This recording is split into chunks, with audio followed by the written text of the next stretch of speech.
So the other track is a very type level talk. So this track will be a very value level talk with some very low level bit operations things. I'm going to talk today about two data structures for sets of non-overlapping intervals. So first, a little bit about me. I'm a software engineer at Actix, where we are trying to bring modern digital technology to the very conservative manufacturing industry with some great success so far. Previously, I've done space operations at German Space Operations Center. One thing was space mission planning, and the other one was telemetry display using ARCA, among other libraries. And I did some contributions to the Scala 2.11 collections framework. And I did some contributions to the Spire math library as well in 2015. And one of them is improvements of rational and safe long. So you see, I like performance. I like tweaking performance stuff. And the other thing is what I'm going to talk about today, these two data structures for sets of non-overlapping intervals. So let's get started. The talk is about two data structures for sets of non-overlapping intervals. So what are these and what are they good for? Well, one thing you're going to get is a tree-based data structure for any primitive, and the other one you're going to get is an array-based data structure for any type where you can define an order for. And they both efficiently support the Bool type class. We'll see what that contains later. And both are currently included in Spire, but I also have my own little toy library where I do experiments on this stuff. So if you want the stable stuff, use Spire. If you want the Area 51, use mine. Okay, so first of all, what are intervals? Especially what are intervals in Spire? Spire intervals are intervals in a mathematical sense, which means you can have intervals like this. You can have either the upper or the lower bound can be infinity, so you can represent something like start from 0 and go up to infinity, or you can even have the, this basically is the interval that contains everything. So a representation that can only have a start and end value would not be able to do this, but the Spire interval can cover all these cases.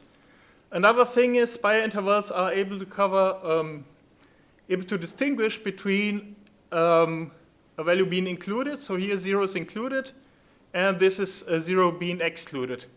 So in this case, the interval starts at 0 included. In this case, it starts like immediately after 0. And one more thing, you are able to represent single points. So this is an interval that contains just the number 10, but one epsilon before and one epsilon after 10 is not included anymore. And this is the empty interval, which is, well, it's empty. This is basically what Spire intervals are. You can define Spire intervals for any type where you have an order for. So what's this actually good for? I mean, it all sounds very nice, but how would I use this in the real world? One example I have, actually the most simple example I could think of is calendar scheduling. So you have a situation like this.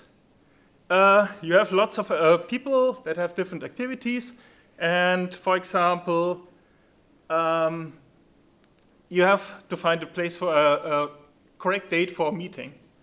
So you have a number of employees, and each employee is available at a certain set of intervals. As you notice, these intervals are not overlapping because, you're available from Monday from 9 to 5 and then from Tuesday from 9 to 5. So there we have basically a set of non-overlapping intervals.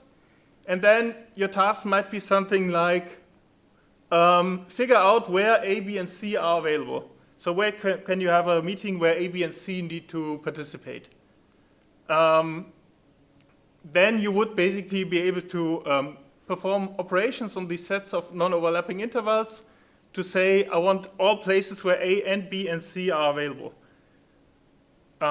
So let's take a look about these mathematical intervals, in which case, in which ways can they be useful.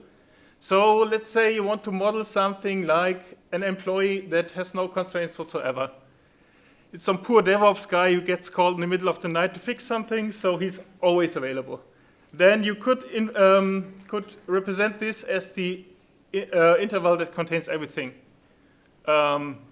Next thing you might want to say is you're interested only in events that are in the future. Then you could represent it like this. You include now and then to infinity. So it can be arbitrarily far in the future, but you're not interested in the past. You should never look back, right? So, and the next thing you might want to do, you might say, okay, if the meeting cannot happen in 1 month, I'm not interested anymore. I'll find somebody else. So this is something sometimes called the planning horizon. There you could say, I'm interested in any place in the past, but the upper boundary should be the next month, whatever that is. Another thing you might want to do is you have a time period where you know that you don't want any meetings to happen, then you can basically exclude an interval containing the times you don't want to have meetings on. So you might not want to have meetings on the weekend, so you would do it like that. Okay, so this should provide some motivation why sets of non-overlapping intervals could be useful and why a simple representation that just uses start and end point might not be sufficient. Because all these things I described here that map one-to-one to mathematical intervals are things that are really useful in the real world. So actually, this would be a little bit, this would be a very simple domain where you might want to use this. I got another one. One thing, if you have an employee, if you want to schedule this meeting and it's not possible, then you can have the empty solution, which is just the empty interval. Another thing that is from the mathematical interval that is useful in the real world. So, where else could you use this? Space mission planning. So let's say you have some activities on a satellite where you want to perform something called a data take, which is taking a picture, basically.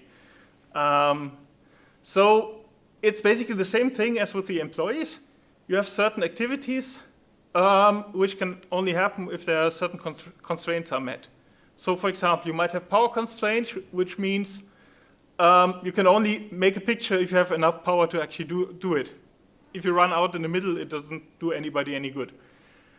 Then you might have thermal constraints, which means basically you should not perform the operation if it makes the thing that does the operation too hot. You could have data constraints.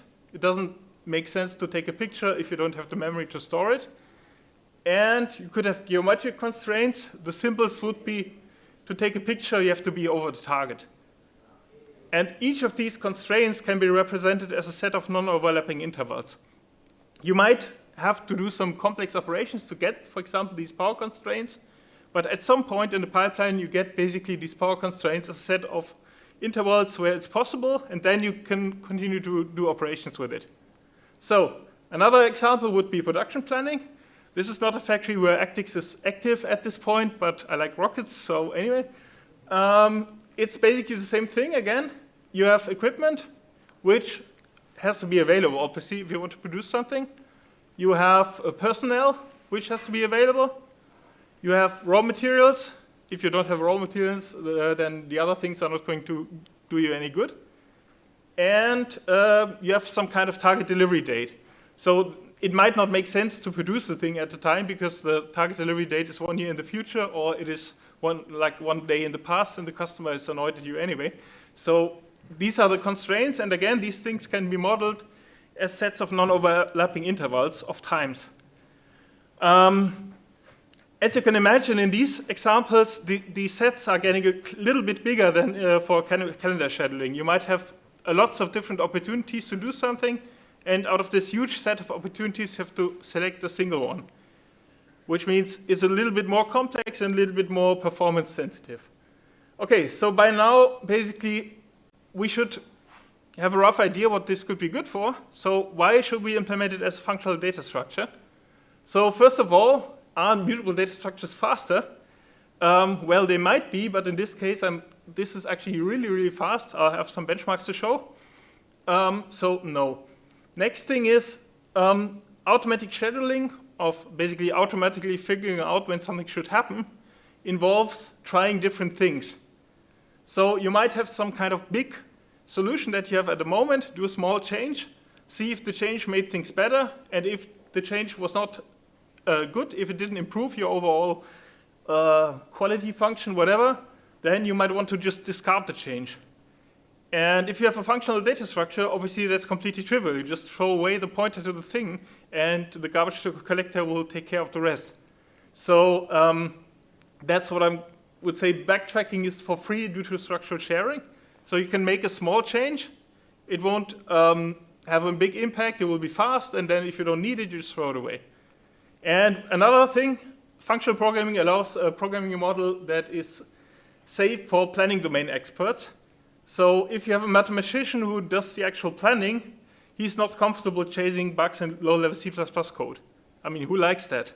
That was one of the motivations I did it that way.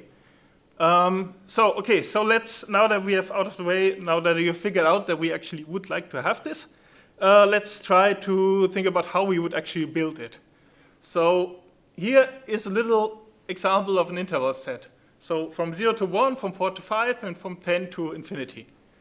So first of all, what do we have to store? We have to somehow store where something happens.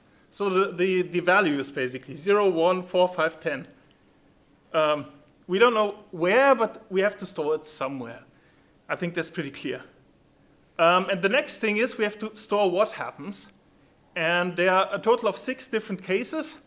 You can have a start of an interval, which has 2 different subcases, either included or excluded. You can have an end of an interval, which is, again, included or excluded. And you can have a point or a hole. Hole means you have the entire interval is true, but at this position, it's false. So we basically need to store these 6 cases for each of these points. And then one thing we also have to do, remember we want to enable doing Boolean operations on these things. And here we don't have any way to store what is the value at negative infinity. So what we do, we just have another field which is the value at negative infinity. Basically the value all the way to the left, which is Boolean, obviously. And so this is our basic blueprint for a solution.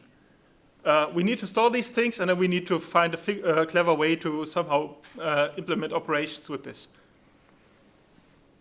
So this is kind of like a collection. You have a collection of numbers and a collection of kinds of changes at each position, but there are also some differences. If you have a collection, you're usually interested in the elements itself. And here we are kind of interested in the space between the values. So in many operations, I've got plenty of examples later, you will see that you need to keep track of the value of the element before the element you're currently looking at, so you have all the information you need. That's basically the biggest high-level difference. This is also the reason you need this negative infinity value, so you have a value before the first value. So let's take a look what operations would be useful. I think I covered it already. So it would be useful to say, well, one thing that's pretty easy, you want to be able to say for a certain value whether it is true or false at that point, whether it's possible to schedule it at this position or not. So the whole thing should be a function from t to Boolean. That's the most basic thing that you can possibly imagine. But then there are other things. You might want to do the union of 2 things. So basically, if employee A or employee B has time, we can do the meeting. So you might have 2 people, and each of them can fulfill the role. You might want to do the intersection, so employee A and employee B need to be present.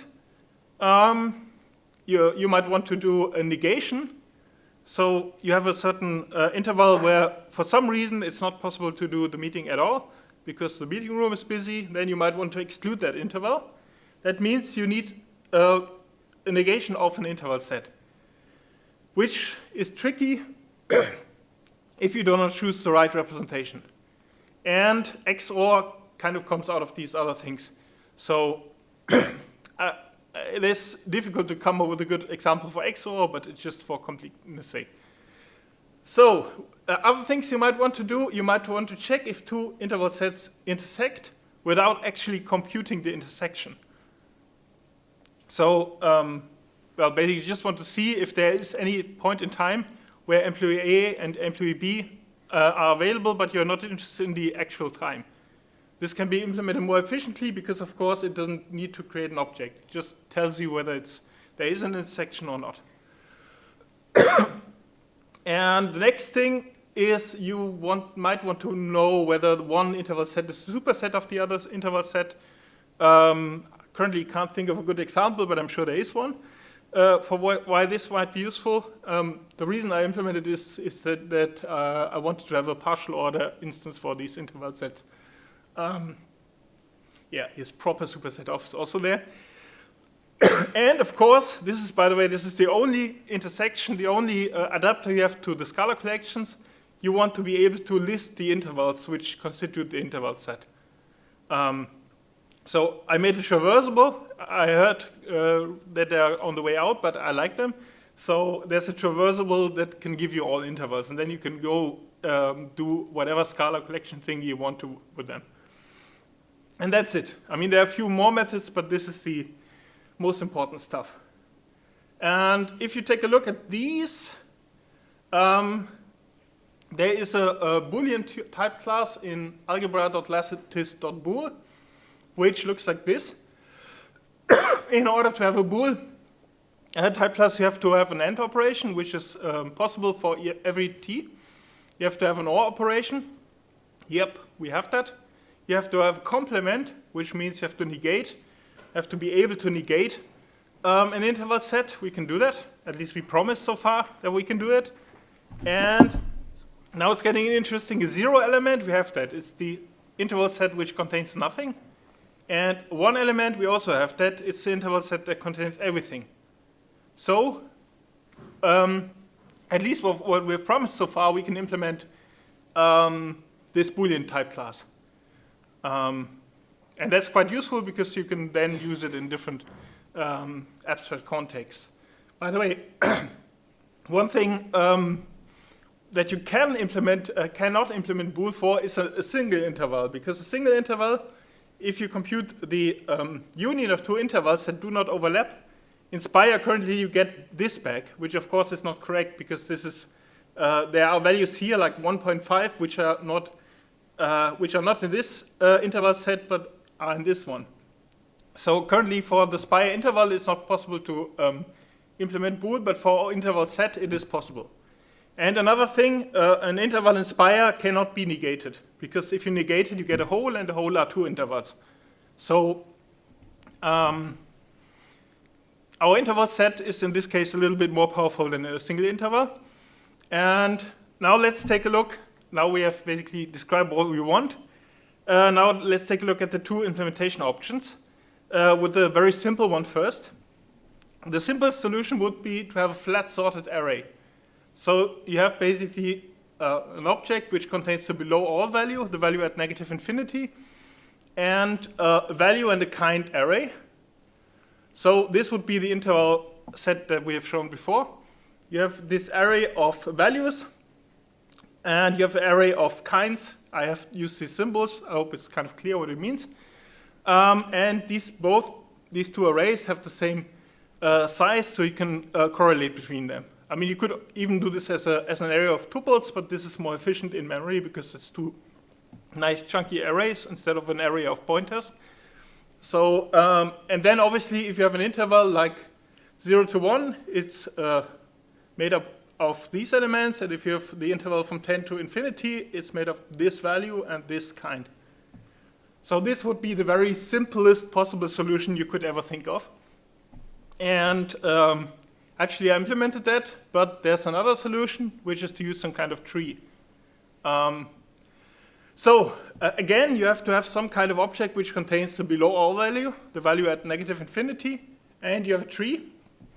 And the tree is, I mean, any sort of tree will work, but I use the trie, basically a binary trie. And there you can see, I mean, it's basically very similar to a tree that contains values, but in this case we are interested in the difference, basically in the space between the leaves, instead of just the leaves, which kind of complicates the operations a little bit. So the interval tree is the first, or interval trie is the first implementation. So one thing we can notice that often the data type we want to store is small. It's like less than 64-bit, or less than or equal to 64-bit, and convertible to a long. So that's the case for all primitives, including floating point numbers without not a number.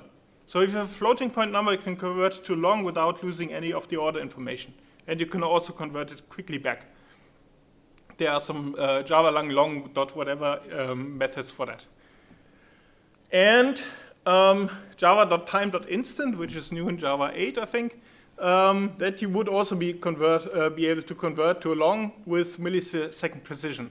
It really has nanosecond precision, but most people don't care. So basically, you could convert an instant to within millisecond precision. So the idea would be to use a trie to store an ordered sequence of longs. And of course, there exists a collection that does just that. It's called LongMap by David McIver. And this goes back to a paper called Fast Mergeable Intermaps by Okazaki and Gill. So whenever you look at functional data structures and you look long enough, you get Okazaki, kind of. So now the interesting question is, what should we store in a leaf? So what can a leaf be? It can be either the value is included, so true at the value or after the value, true just after the value, or true just at the value. Now you might think that we need to store the other three ones as well, but it turns out that we can just say whatever the value before the leaf is, changes the meaning. So if the value before the leaf is true, we take the exact same values and just flip the meaning. So that way we can have three different values for a leaf, and obviously you have to store the value itself. You have to store x at the leaf, but in addition to that you have like three different states. So the tree looks like this.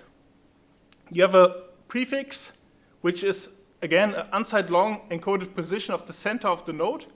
You have a level, which is the encoded half width of the node. So -1 means leaf, 0 means lowest level branch node, and so on, up to 63.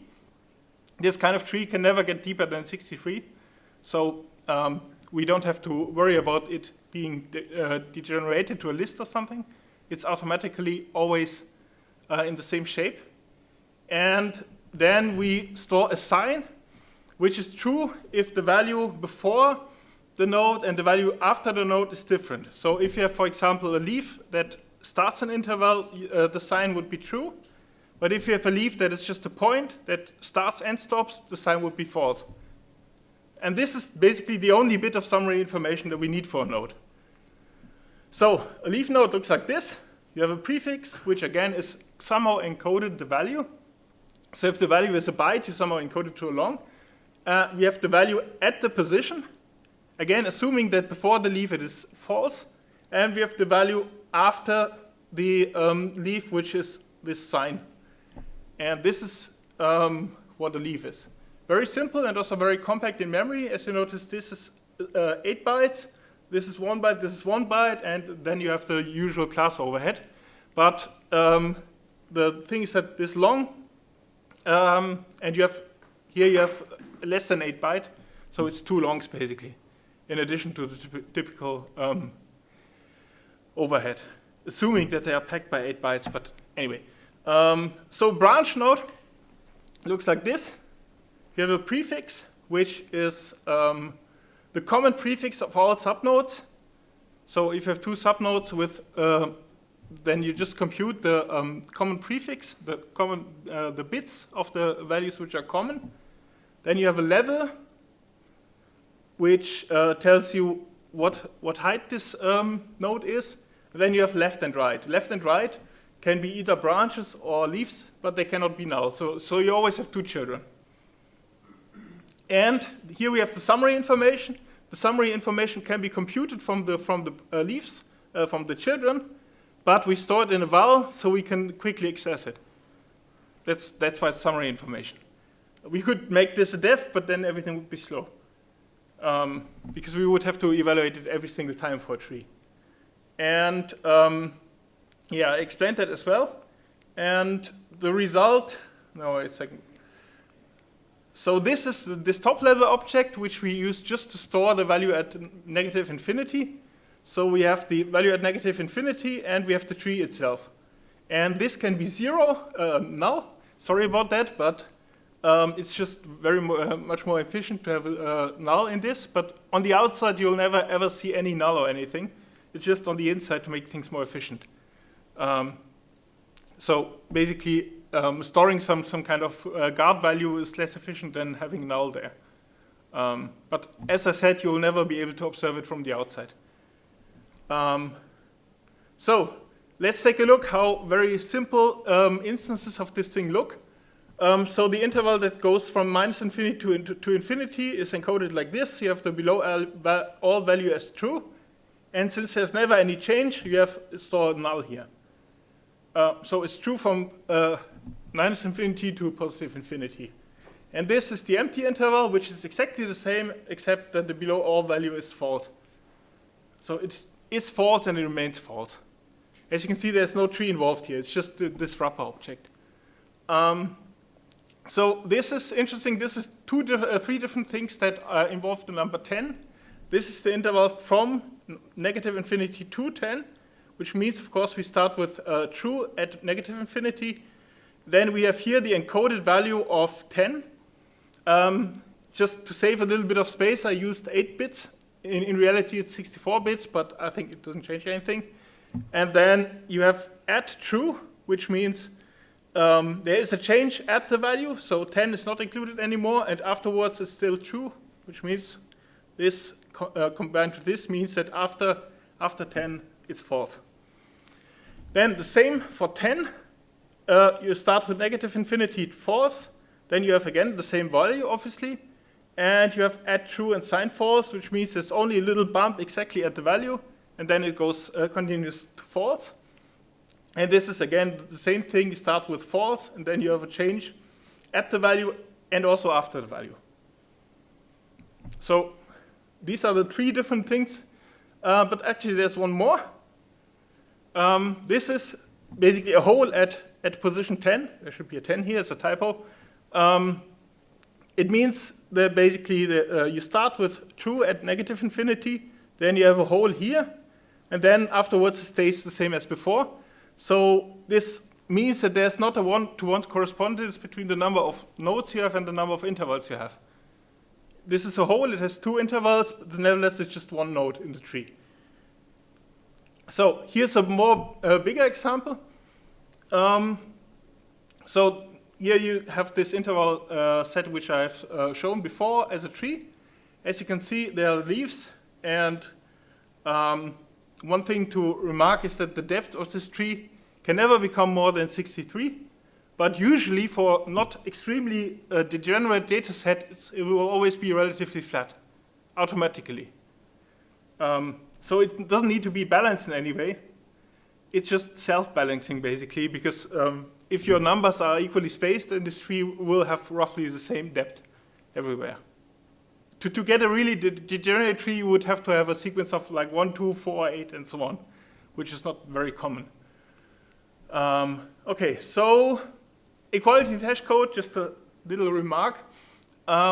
Equality and hash code are not implemented because an interval tree has a unique representation, which means if you get the same intervals, you always get the same tree. this is true in this case. It's not true for a red-black tree, for example, because a red-black tree, you can have two different red-black trees with different structure that represent the same set of values. So if you want to compare two red-black trees, you have to compare the elements. But this tree has the property that it has always the same structure if you have the same things in it. So basically, our classes, leaves and branches and so on are case classes, which means you get a structural comparison and hash code for free without implementing it. That's a very nice property of a trie. So now we looked at the structure of the tree. Now let's take a look at operations. This is negation. Negation is completely trivial. You just flip the bit which is below all. And since all these nodes are encoded in a relative way to the value at the beginning, or at the value before the node, this flips the entire tree in one operation. So this is really fast, obviously. Now let's take a look at binary operations. I think I got a little bit too much content here, but the basic idea is that in all of these operations, you need to keep the value before the current node for both A and B. So this is how it works. You have some base class called order binary operator. If you put a tree in, you need to put in the value before the tree. Same for the other. So this is left-hand side, this is right-hand side. And then you have three different operations implemented, OR, AND, and XOR. And each of them has just overloads just these three things that define what happens if you get to a leaf, basically. Or if you get to a position where one of the trees is a leaf. This is if you have two leaves at exactly the same position, and this is if one tree is very complex, but the other tree is constant over the interval where the other tree is. So with this, I can implement OR, AND, and XOR in a very efficient way. So the recursion step basically is, like I explained, you have to pass in the trees, but you also have to pass in the value before the trees. And the result, again, it can be null. If you have an operation which produces an empty tree, you return null, and then it gets dealt off at a higher level. But again, it's private, so you'll never see this, so I don't feel too much sorry about it. So this is, for the 1 hour version of this talk, I think this is how the operation works in detail. Basically, there's a lot of binary operations involved to combine these summary information with the value at the previous before the operation. And this is basically another part of the recursion step. And this is how you construct nodes. The only thing that's probably really remarkable about this is that this operation, level above, it computes the first bit, the highest bit where the two prefixes are not the same, requires a CPU intrinsic to get the highest bit of a long. And so on older CPUs, this would be horribly inefficient, but on any CPU from the last 5 years, it will be very efficient because there's a Java long operation which is CPU intrinsic. So let's take the algorithm for granted and take a look how the AND operation works. So basically, this is what gets called when A is a complex tree with the value A0 before the tree and A is the tree, and B is constant over the entire interval where A is. In that case, the AND operation just means if B0, so if the other tree is true, I just return the tree itself, because something AND true means you basically just return the thing you got, and otherwise I return null. Again, this is a guard value for the empty tree, or for no change actually in this case. Same for when there's overlap B, means B is a complex tree and A is constant over the same interval, and this is a collision, which does lots of bit operations to deal with all these special cases because the intervals can be open or closed, but it's not really difficult. The only thing remarkable here is that here I really make sure that I create a new leaf, but then if A or B are the leaf that I'm creating, I return A or B. So I make sure that I don't return a new new object when I have an object that is the same, just to increase structural sharing. So here we have the intersection operation as a visualization. So I've got a tree from 0 to 1, and I intersect it with a tree that goes from 0 to infinity. So obviously the tree remains the same because every single point in this tree is also included in this tree. And as you can see, this is actually the case. I just get a new interval tree wrapper object, but the tree itself is completely conserved. There's no additional objects being generated. This looks a bit more impressive if you have a very large tree that you combine, but I think you get the idea. So this is union. I have two intervals that do not overlap, and I calculate the union of them, which just means I put a new node on top of these two branches and a new wrapper, but again, I reuse all the branches and all the leaves. So the structural sharing is as good as you can make it, except for this wrapper object. Sampling, I think I'll skip that as well. Basically, sampling means getting a value at a certain position, and you can get the value at the position, before the position, or after the position. So you can get the value immediately before 10, or at 10, or immediately after 10, for example. Then there's Boolean operators, which have a special property that they don't produce any don't produce any objects ever, but they basically work the same way. And now we get to the juicy part, benchmarks. As you can see, the negation operation is incredibly fast, like insanely fast, because it's just flipping a bit. And the other operations are also very fast. This is a set of 100,000 support points, which means 50,000 intervals. And these two interval sets are kind of interleaved, so they are like that. So this is kind of a worst case. And still, if you combine these, you do it in 3 milliseconds for this large number of intervals. So if you do a cutoff, which means you have one interval which is very fine and the other is very big, so sometimes you don't have to look at an entire tree. You can just have an entire tree and copy it over without looking at it. The performance is even better. So I'm pretty happy with the performance, and there's not any mutability inside the operations except for the iterator, which I stole somewhere. This kind of proves that you can write immutable data structures which are very fast. I still have one. One thing that was a problem with the interval tree is that it only works for data structures for values that are 64-bit or less. So now, what if you only have an order? If you only have an order, my idea was to just keep the arrays. And then whenever you want to combine two trees, it kind of boils down to merging sorted arrays.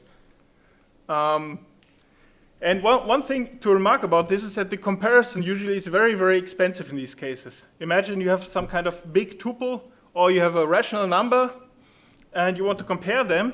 Here's a benchmark. So copying a single array element takes 7.5 nanoseconds. Copying a large number of pointers using array copy takes 0.095 nanoseconds. So array copy is really, really fast. And comparing two big rational numbers takes 239 nanoseconds.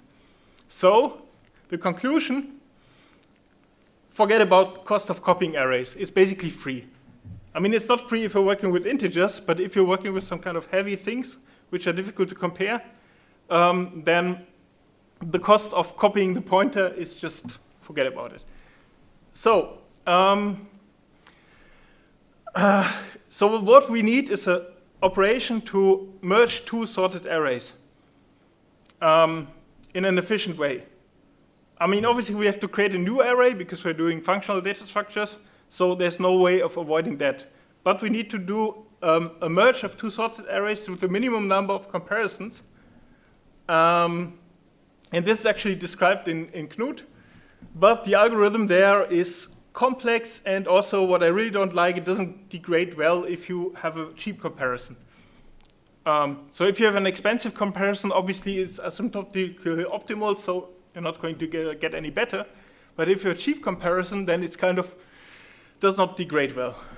So I came up with some algorithm which is, I think, I'm not smart enough to prove it, but I think it's also asymptotically optimal.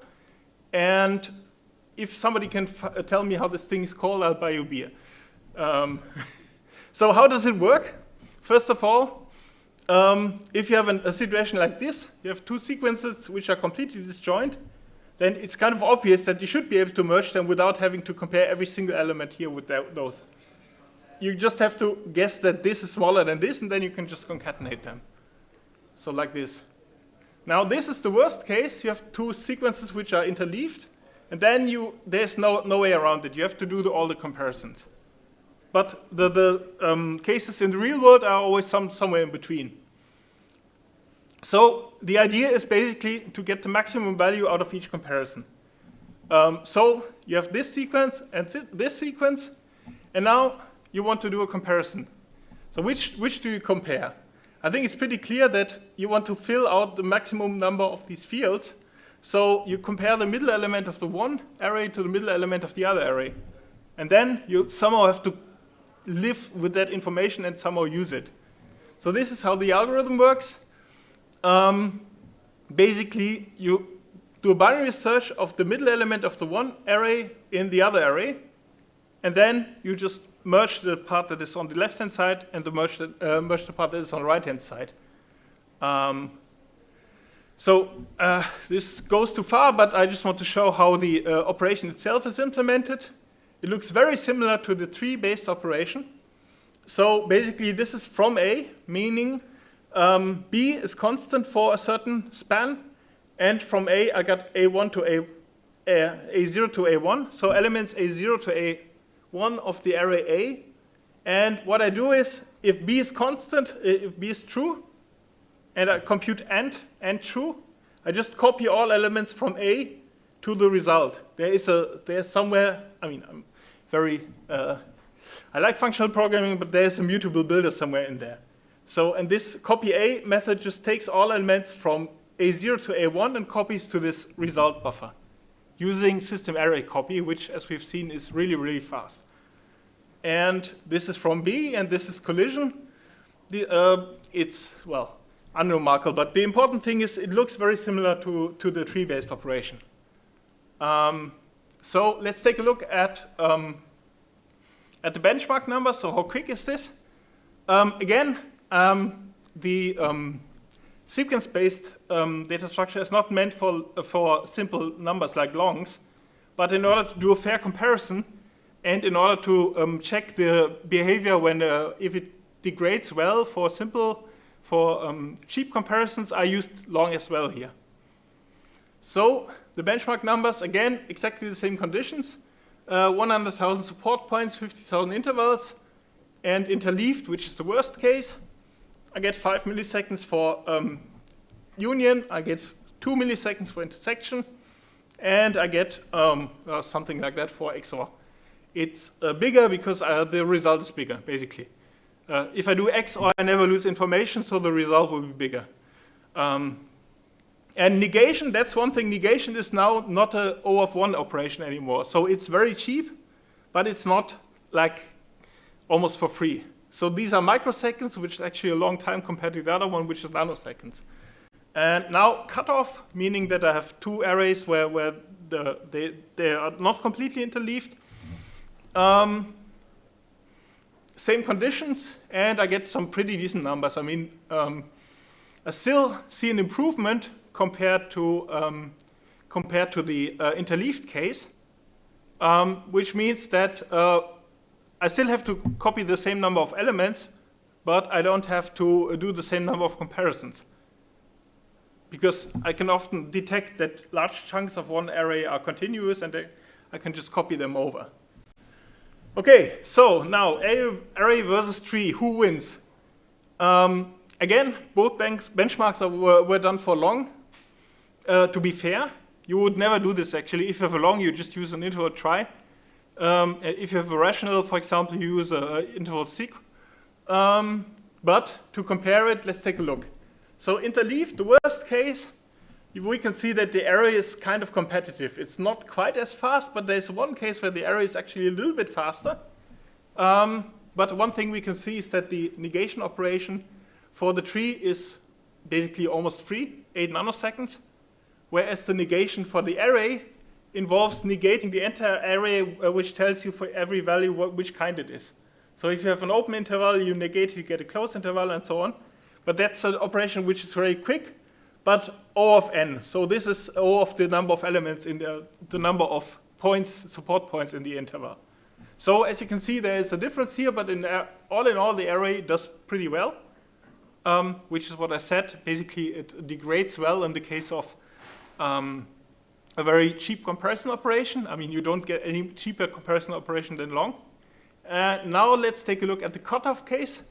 The cutoff case is where you have large intervals where one tree is constant and the other one is varying. And the tree operation, the tree combination does not even have to look at the tree. If it knows it has a very complex tree and the other tree is constant in that place, it doesn't matter at all what is in the tree, you can just reuse it. Which means that the trie operations are significantly faster in this case than the array operations. But even in this case, actually, I think the array operations do quite well.